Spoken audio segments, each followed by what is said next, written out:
guys, I don't know why I decided to do that. I just thought it would be kind of a fun thing. I put on my hood and it just kind of, or I put on this jacket and the hood just kind of flipped over my head and I was like, yeah, why not? But hey, I'm Ninja Sci-Fi. Today I'm continuing A Link to the Past. If you haven't seen the other videos, go ahead and check it out. They're super awesome. This is a really great game. I'll go ahead and probably, there's only going to be the one part today, but that's only so that I can keep it even, so like, 5, 6, 7, 8, so that it's an odd and even that's getting, like, it's just that, I've got 5 and 6, recorded, but not edited, and I went quite a bit longer on 5, so that's going to take some more editing and fine-tuning, and it was more than I thought it would be. So I've worked on it, I've got it started, just not quite to the point where I want to. And so because of that, I'm going to do that tomorrow.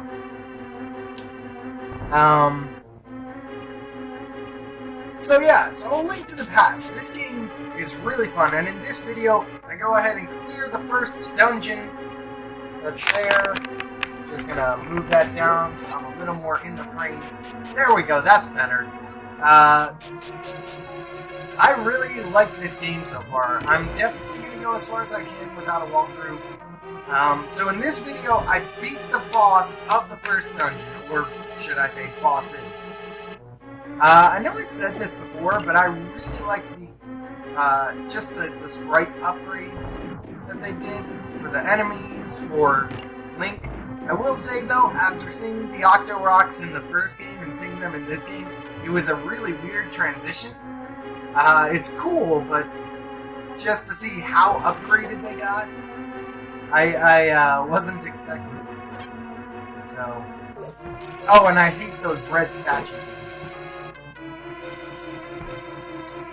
So here's the thing, like, I don't have the instruction book or whatever would tell you, you know, hey, like, this is the names of the enemies, or these are the names of the enemies.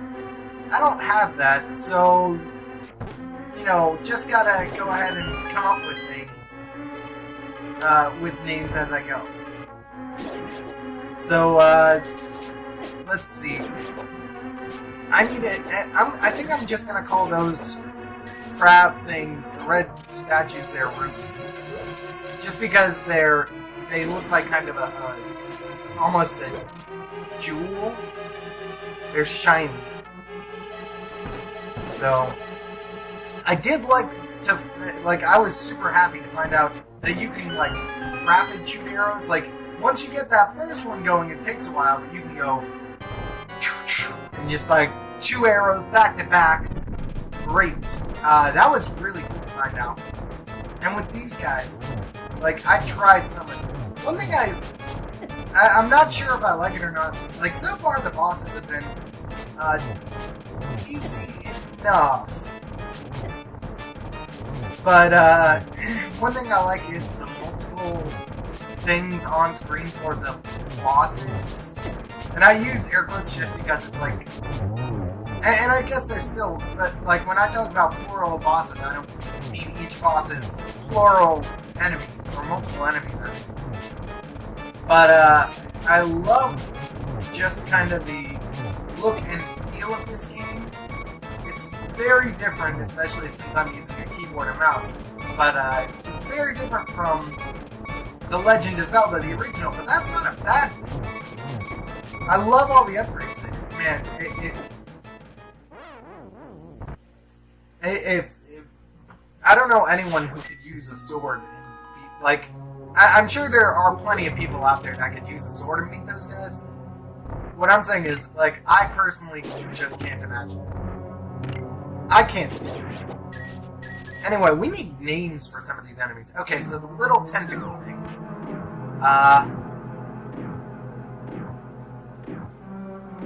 Let's see, they look like octopuses upside down. How about an octopus? I don't know. That's stupid. Like, skeletons are skeletons, and I'm sure they've got some creative name for them, but skeletons are skeletons. That's easy. How about we just call them Tingalas? Yeah. Like the Pokemon? Yeah, that sounds good. So those are Tingalas. The red crab statue things are rubies. With their basic counterparts being emeralds, of course. Yeah, that's good. So we've got skeletons, Tingalas, rubies, and emeralds. Because to me, they look like there. That guy, I mean, except for the slight orange there, but he looks like a jade statue that's there. And he's possessed or something, and he comes to life. There are Tingalas, emerald. Yeah, I like these names. Then again, I came up with it, so of course I do. Let me know in the comments below what you think. And if you've got names for them, like creative names, by all means, let's go ahead and hear them. Because I'll admit, my naming is not always the best. In fact, it's pretty bad sometimes.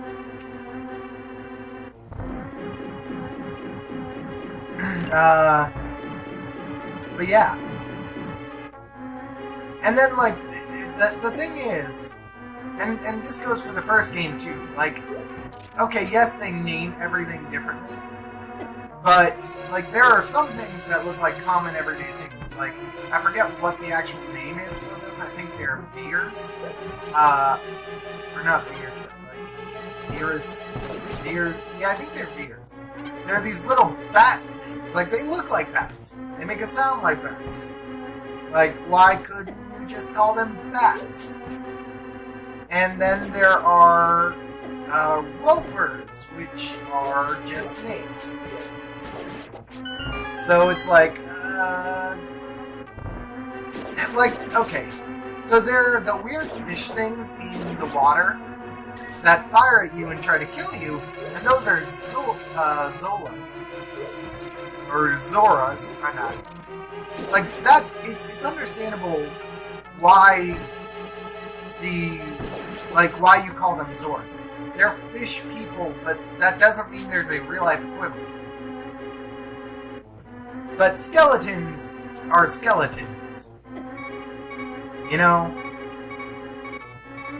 I do like the naming of the Octorok, though. Like, just based on the name, you know what it is. It's an octopus that shoots rocks. Which is basically what it is.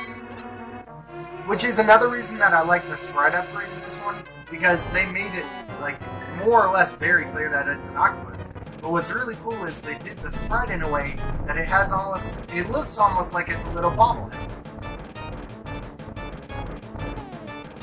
I can't tell, by the way. Like, if any of you know, are bombs effective in this battle at all? Like, would it take longer than a sword? Because I feel like a sword is the least efficient way to do this. Maybe maybe there is some other least efficient way. But, boomerang. I bet you boomerang takes just the longest time to do. But, with that being said, you need the boomerang to push it back. Which I really like. Again, it's one of those things of they give you the tools already, and then you use them. Yeah, so far I know these videos aren't up yet, so slight spoiler alert.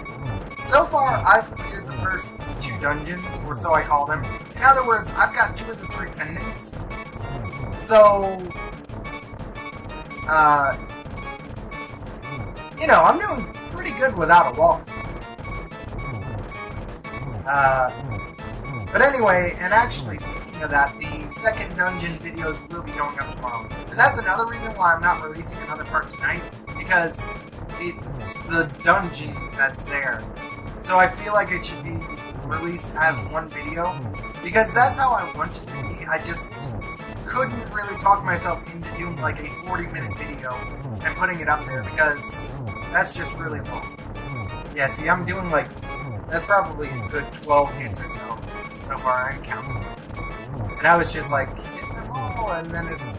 I don't even think the boomerang actually hurts them. I think it just pushes them back. But I learned the pattern. That's another thing that I like, is that you can very easily learn the pattern of these bosses and learn their tactics. It's not something that feels unfair or, you know, like, oh my god, that's just, you know, why would they even do that?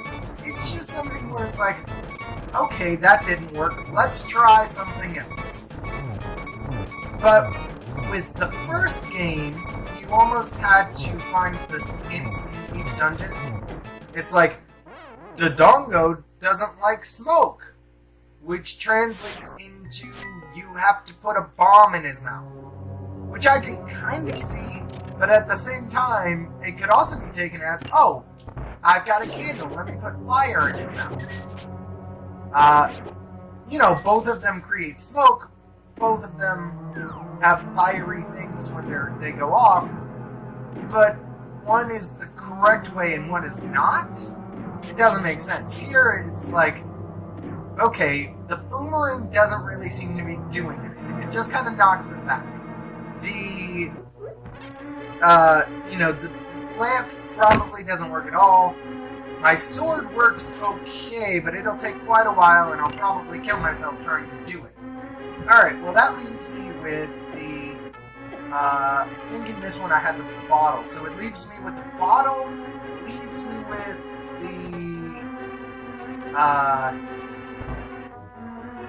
it leaves me with the bottle, and it leaves me with the bow and arrows. Well, the bottle's obviously not going to do anything with them.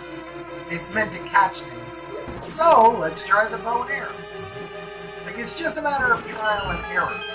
And the other thing I like is, yes, you have to go through the dungeon again, but even as far, like, the second dungeon even actually has a second place that's there where you start from, instead of having to go all the way back to the start, which I really appreciate. It's like different sections of the dungeon, which is really cool, if, you know, in my IMO. But anyway,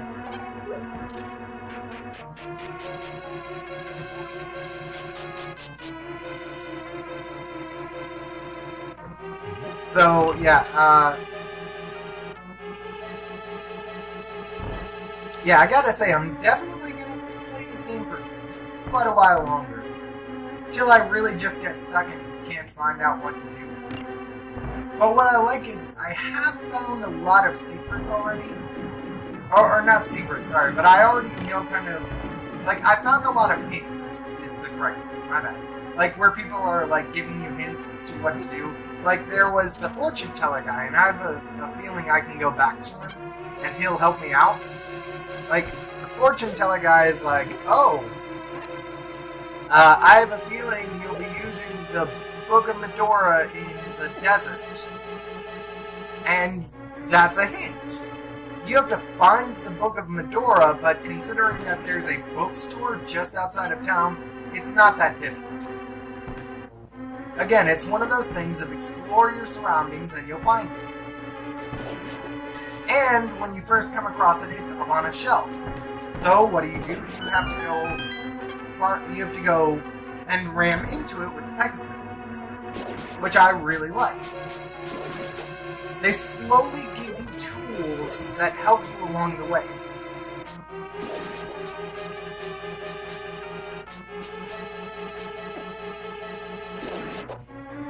The other thing I like is the dungeons have many ways to go, especially later on, and as part of that, it's another thing of explore your surroundings, because if you can't get where you want to go one way, you can probably get there by going another. So...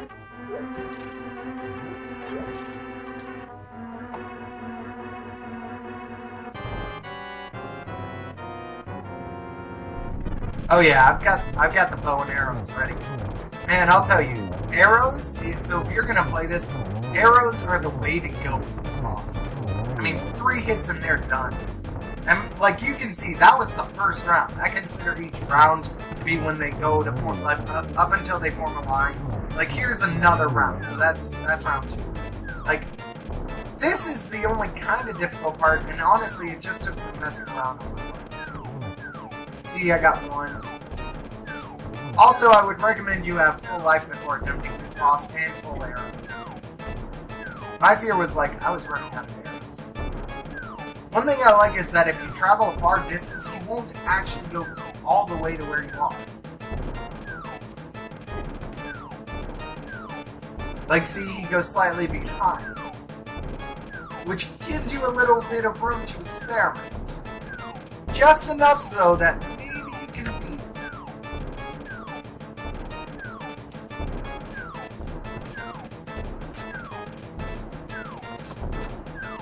So, anyway, yeah, this boss was actually, I mean, while it was a little infuriating to try to sit there with the boomerang and do it, or the sword and do it, again, it's trial and error. Like, I didn't mind it so much, to be honest.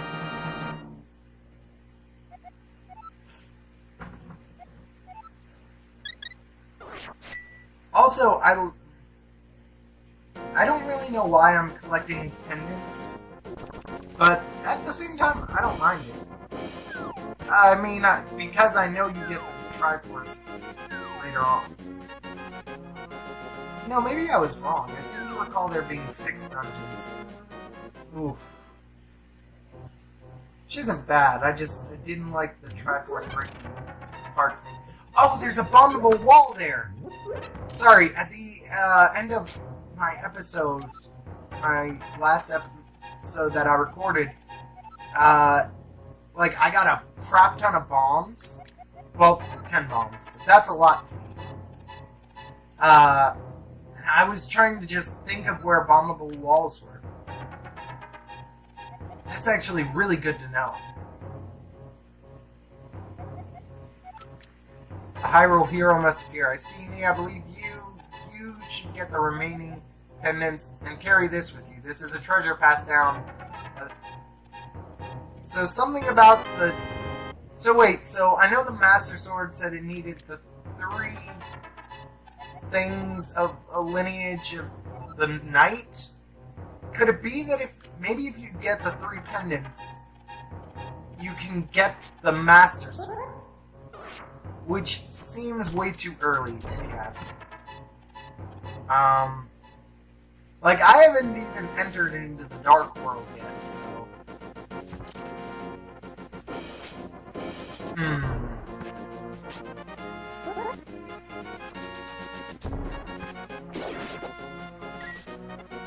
It's worth checking out. I'm definitely gonna, on my own time, bomb that wall. So in the next video will be me kind of exploring and mostly, like, just clearing out the second dungeon. And I know there are more dungeons after this. I'm just calling it the second dungeon because it is. Like, it's the second real dungeon here. But anyway, so that I'll do that, and then in the video after that, I'll clear out the boss. I just want to group those 2 together. So those will be going out tomorrow. You know, watch at your leisure. You know, I really hope you guys are enjoying this series. If you got any Legend of Zelda fan games you want me to check out, let me know in the comments below. Thank you so much for watching, guys. As always, like, comment, subscribe, and share. And as always, have a great day. I'll see you in the next video. Bye-bye.